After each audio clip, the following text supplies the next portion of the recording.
আমাদের এই পেশেন্ট উনি আসছে বরিশাল থেকে। ওনার ছেলে এই চট্টগ্রাম থেকে আমাদের ভিডিও দেখছে।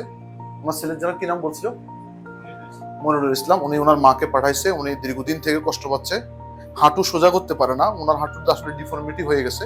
আমরা আমাদের আল্ট্রাসাউন্ড মেশিন দিয়ে স্ক্যান করে দেখলাম ওনার অ্যান্টেরিয়র রিসেস, হাঁটুর সামনের দিকে এই জায়গাটাতে পানি জমে আছে এতটুকু পরিমাণ।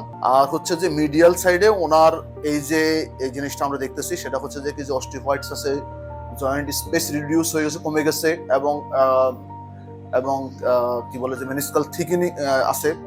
এবং ওনার এই যে ইনজুরি এবং গ্রেড, আমরা যে হাঁটুতে যে ওনার যে অস্টিওআর্থ্রাইটিস, সেই সাইন সিমটমগুলো অস্টিওআর্থ্রাইটিসের, এবং সেটা গ্রেড আমরা 2-3 মাঝামাঝি চলে গেছে। এবং ওনার যে আমরা হাঁটুর পিছনের দিকে দেখলাম, সেখানে আমরা কোনো বেকার সিস্ট নাই এমনিতে, বাট অস্টিওআর্থ্রাইটিসের সকল চেঞ্জ আছে।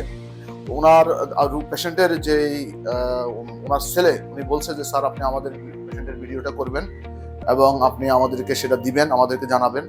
এবং ওনার সমস্যাটা উনি অনেক আশা নিয়ে আসছে দূর থেকে আমাদের কাছে, যে আমরা যেন ওনাকে একটা ভালো ধরনের সমস্যার সমাধান করতে পারি। তো আমরা চেষ্টা করব। তো ওনার যে অবস্থা আসলে বেসিক্যালি, সেই ক্ষেত্রে ওনার জন্য বেস্ট ট্রিটমেন্ট হবে, আমরা এটা প্রায় আর কোনো কারণ আছে কিনা সেটা আমরা একটু বের করার চেষ্টা করব, যে এই যে হাঁটুতে যে ক্ষয় আছে এবং হাঁটুতে যে পানি আছে সেটা, এবং সেটা দেখার পরে আমরা সিদ্ধান্ত দিব। যদি দেখি যে শুধুমাত্র অস্টিওআর্থ্রাইটিসের জন্য এটা হচ্ছে, অন্য আর কোনো প্রবলেম না পাই আমরা, তাহলে আমরা পিআরপি সাজেস্ট করবো ওনাকে। আর তার আগে আমরা এই পানিটুকু বের করে দিব, দিয়ে পিআরপি হবে ওনার জন্য বেস্ট ট্রিটমেন্ট। যদিও এটা এখন মানে যেহেতু স্টেজ 2 পর্যন্ত পিআরপি সাজেস্টেড, কিন্তু কিছু কিছু ক্ষেত্রে বলছে স্টেজ 3-তেও পিআরপি দেওয়া যায়। আর হচ্ছে এই ইনশাল্লাহ আমরা দেখি এর পরবর্তী করণীয় ঠিক করবো, বাকিটা আপনাদেরকে জানাবো ইনশাল্লাহ।